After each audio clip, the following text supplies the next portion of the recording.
Hello dear learners, PG is here and welcome you in PG point. देखिए, आजकल ये news बहुत viral हो चुकी है और आप लोगों को भी मिल चुकी होगी इवन, लेकिन इसका क्या असर पड़ेगा यूपी टेट पे, ये हम आपको ज़रूर बता रहे होंगे। ठीक है, तो सेशन के अंत तक बने रहिएगा। पहले एक बार ये आर्टिकल हम आपको रीड करके सुना देते हैं, फिर यूपी टेट पे इसका क्या प्रभाव पड़ेगा वो आप समझिएगा।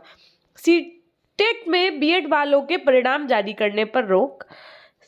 इलाहाबाद हाई कोर्ट, कहाँ से ये खबर आ रही है? तो इलाहाबाद हाई कोर्ट ने सीबीएसई को केंद्रीय शिक्षा पात्रता परीक्षा सीटेट प्राइमरी स्तर में 2000 जो अभी 22 वाला हुआ है, इसमें शामिल बीएड डिग्री धारक जो थे आपके, आप लोगों ने भी दिया होगा पेपर, आप लोग पास आउट भी हो चुके होंगे, रिजल्ट तो आ ही चुका था, है ना।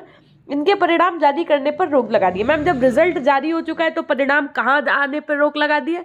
हमने कहा यहाँ पर इनका मतलब ये है कहने का, पहली बात तो आधे बच्चे यही नहीं समझ पाए होंगे। देखो, जब रिजल्ट जारी हो चुका है तो फिर मैम कैसा रोक लगा दिया? हमने कहा इसकी जो मार्कशीट आती है वो बेटा डिजी लॉकर पे आती है, तो उस पे रोक लगाई है इन्होंने, है ना। कोर्ट ने कहा कि बीएड डिग्री धारकों के परिणाम सुप्रीम कोर्ट में दाखिल विशेष अनुमति याचिका पर आदेश आने के बाद जारी किया जाए। यदि परिणाम जारी किया जाता है तो वह विशेष अनुमति याचिका के आदेश के अधीन होगा। हाई कोर्ट अब इस मामले में 4 सप्ताह बाद सुनवाई करेगा। यह आदेश न्यायमूर्ति आशुतोष श्रीवास्तव ने प्रतीक मिश्र के अन्य की याचिका पर दिया है। याचिका में केंद्रीय पात्रता परीक्षा में बीएड डिग्री धारकों के परिणाम जारी करने पर रोक लगाने की मांग की गई है। याचिका में कहा गया है कि राजस्थान हाईकोर्ट ने एनसीटी यानी कि national teacher counselling for education के 28 जून 2018 की अधिसूचना को रद्द कर दिया है। एनसीटी ने 28 जून की अधिसूचना में सीटेट प्राथमिक स्तर में बीएड डिग्री धारकों को भी शामिल कर लिया था। इसे राजस्थान कोर्ट में चुनौती दी गई थी। ठीक है, तो यहाँ पर आपके सबसे, देखो, हर एक चीज के पीछे अगर आप कुछ भी उठा करके देखोगे तो आपको सब कुछ जो मिलेगा वो मिलेगा बीएड वर्सेस बीटीसी विवाद, है ना। ये वाला भी जो याचिका जारी की गई, मतलब याचिका डाली गई थी, वो भी किस केस से संबंधित है? वो भी एक्चुअल में बीएड वर्सेस बीटीसी से ही संबंधित है। तो मैम, अगर हम लोगों का परिणाम रोक दिया जा रहा है तो क्या हम लोग इससे ये समझ लें कि हम लोग प्राइमरी में मान्य नहीं होंगे? हमने कहा जी नहीं, ऐसा कुछ भी नहीं है, ना आप लोगों को इतना निगेटिव होने की आवश्यकता है। ठीक है, देखिए, अभी सुप्रीम कोर्ट की तरफ से कोई फैसला नहीं आया है, तो आप लोग ये जो भी वीडियोस हैं कि बीएड हुआ बाहर, है ना, सुप्रीम कोर्ट का आ गया फैसला, कोर्ट ने किया बाहर, इन सब बातों पे आप बिल्कुल नहीं जाइए। देखो, यूपी टेट की आप तैयारी करते रहिए। क्या मैम हम लोग यूपी टेट के लिए एलिजिबल होंगे? हमने कहा कि अभी जब सुप्रीम कोर्ट का फैसला ही नहीं आया है तो आप कैसे कह सकते हैं कि यूपी टेट से भी आप बाहर हो जाएंगे, है ना। तो अभी आप अपनी प्रिपरेशन जारी रखिए, किसी के बहकावे में आने की कोई आवश्यकता नहीं है। अगर आप ये सोच रहे होंगे कि इससे सुप्रीम कोर्ट की वैकेंसी का कोई लेना देना होगा या सुप्रीम कोर्ट जो अपना ऑर्डर देगा उससे कोई लेना देना है, तो ऐसा कुछ भी नहीं है। सुप्रीम कोर्ट का फैसला अभी आया ही नहीं है, तो आप लोग उस पर ये मत सोचिए। अगर आपको ऐसा लग रहा है कि मैम सुप्रीम कोर्ट का क्या फैसला आएगा, तो हमने कहा देखिए, फैसला जो भी होगा वो सबके हित में होगा, चाहे वो डीएलएड प्रशिक्षु हो चाहे वो बीएड प्रशिक्षु हो। मैंने देखा है डीएलएड और बीएड वाले बच्चे आपस में कमेंट में ही लड़ा करते हैं। आप लोग इस देश के नागरिक हैं, आने वाला जो भविष्य है, यानी कि जो बच्चे होंगे वो देश का भविष्य है, और अगर आप लोग ही ऐसी हरकतें करेंगे तो बेकार सी बात है ना ये। तो अल्टीमेटली कहने का आशय ये है कि आप क्या इस चीज़ से निगेटिव हो जाए मैम हमने और तैयारी ना करें? हमने कहा ये गलती भूल के भी नहीं करना है। आपको हम एक और भी बहुत बड़ी खुशखबरी बता दें कि जो आपकी बीईओ खंड शिक्षा अधिकारी की वैकेंसी है वो, और एलटी ग्रेड जिसमें केवल और बीएड वाले ही लिए जाएंगे, है ना, उसकी भर्ती भी आने के कुछ चांसेस नज़र आ रहे हैं। ठीक है, तो आप अपनी तैयारी करते रहिए, अच्छे से पढ़ाई करना नहीं छोड़िए, क्योंकि कहीं ना कहीं तो वैकेंसी आएगी ही। जब चुनाव है तो आप लोगों को पता है कि लोकसभा का जो चुनाव होना है ना, उसमें कहीं ना कहीं उत्तर प्रदेश का बहुत बड़ा रोल रहता है।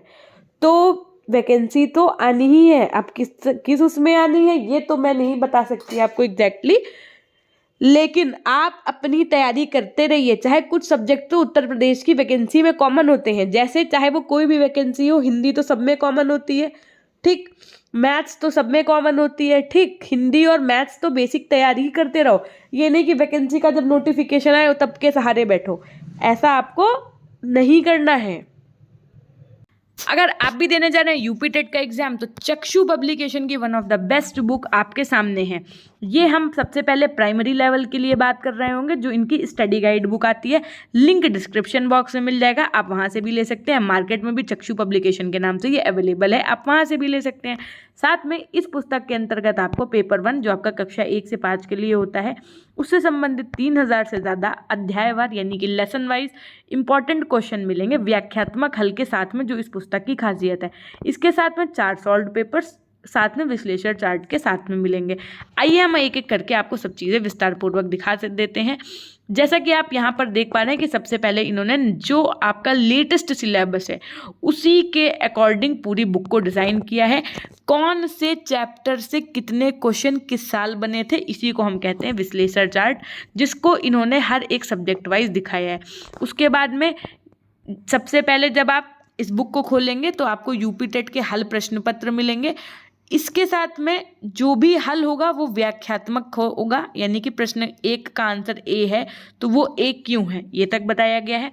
उसके बाद में जैसे कि मान लीजिए आपका पहला जो भाग 1 है, सेक्शन ए है बाल विकास का, वो आपका पेज नंबर 1 से 19 तक दिया होगा। इस तरीके से ये इनका इंडेक्स है। सबसे पहले आपको प्रीवियस ईयर को पेपर देखने को मिलेगा, जो कि हल हमने आपको बता दिया है कि कैसा होगा व्याख्यात्मक कैसा होता है मैम, वो भी दिखा दीजिए हमने कहा। जैसे 150 क्वेश्चन नंबर तक आता है आपका पेपर, 150 प्रश्न आते हैं, तो क्वेश्चन नंबर फर्स्ट का ऑप्शन बी जैसे इन्होंने यहाँ पर दे दिया, लेकिन इसका आंसर बी क्यों है। मान लो आपने सी लगाया था, अब आप जानना चाहते हैं कि इसका आंसर बी क्यों है, तो यही होता है व्याख्यात्मक हल, जो इस बुक की क्या है, खासियत है। इस बुक को आप मार्केट के साथ साथ डिस्क्रिप्शन बॉक्स में लिंक है, वहाँ से भी मंगा सकते हैं। इसके अलावा इनका प्राथमिक स्तर पर एक आपका प्रैक्टिस सेट भी आता है। प्रैक्टिस सेट में मैम क्या दिया है, हमने कहा प्रैक्टिस सेट में 2000 से ज़्यादा बहुविकल्पीय प्रश्न है, ये भी व्याख्यात्मक हल के साथ में 15 प्रैक्टिस सेट और शॉर्ट सॉल्व्ड पेपर हैं चक्षु पब्लिकेशन के, जो कि आप ऑनलाइन के साथ साथ ऑफलाइन मार्केट से भी ले सकते हैं। अगर आप बेहतरीन तरीके से अपने एग्जाम को क्लियर करके अच्छे नंबरों से यूपी टेट की परीक्षा क्लियर करना चाहते हैं तो इसके साथ में जैसा कि हमने आपको बता दिया है कि बीईओ की वैकेंसी, एलटी ग्रेड की वैकेंसी, और क्या मैम यूपी टेट का पेपर में हम लोग एलिजिबल होंगे। हमने कहा ये जो न्यूज़ थी ये हालांकि सीटेट से संबंधित थी, तो इसका कहीं ना कहीं ये लेना देना यूपी टेट से भी है, तो क्या मैम हम लोग आउट कर दिए जाएंगे। हमने कहा ऐसा बिल्कुल भी नहीं है। आप लोगों का हो सकता है कि यूपी टेट तभी हो जब आपका फाइनल फैसला आ जाए। मैम फाइनल फैसला आने कब तक वो चांसेस हैं, हमने कहा फिलहाल तो 20 अप्रैल तक चांसेस हैं, लेकिन अगर 20 अप्रैल तक नहीं आता है तो उसके लिए आप कुछ कर नहीं सकते हैं। सिर्फ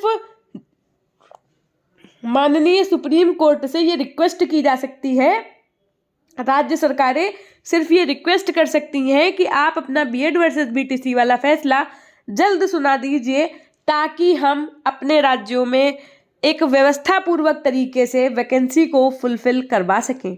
ठीक है, वैसे तो ये है कि वो जारी कर ही देंगे, क्योंकि बहुत सबको पता है कि इसके पीछे सब कुछ रुका पड़ा है। कहीं ना कहीं ये CTET, UP TET, final vacancies, everything is totally dependent upon किस पे, बीएड वर्सेस बीटीसी फैसला। और जो भी फैसला आएगा वो सर्वमान्य होगा। और साथ में हम आपको बता दें, बीएड वर्सेस जो बीटीसी वाला फैसला होगा आपका, वो सबके हित में होगा, चाहे वो बीएड वाले हों चाहे वो डीएलएड वाले प्रशिक्षु हो। मानना पड़ेगा आपको जो भी सुप्रीम कोर्ट माननी कहेंगे, लेकिन आप अगर ये सोचो कि आपको निराश कर दिया जाएगा, है ना, ऐसा कुछ होगा, तो ऐसा नहीं है। हर चीज़ का कहीं ना कहीं सल्यूशन होता है, तो एक होप बना करके रखिए आप, है ना। और हमारी तरफ से भी यही आपके लिए विशेष है कि आप बस तैयारी करते रहिए, क्योंकि वैकेंसी तो आनी ही आनी है, क्योंकि चुनाव भी है और दूसरी चीज़ है कि बहुत दिनों से आई भी नहीं है वैकेंसी। अब ये सब न्यूज़ देख करके आप एकदम डीमोटिवेट नहीं होइए कि हाय हम तो तैयारी ही नहीं करेंगे, ऐसा आपको नहीं करना है। ठीक है, ये थी एक छोटी सी जानकारी, हो सकता है कि आपको अब इसका मतलब भी समझ में आ गया होगा। मिलते हैं हम आपसे नेक्स्ट वीडियो के माध्यम से, तब तक के लिए अपना ध्यान रखिएगा। धन्यवाद।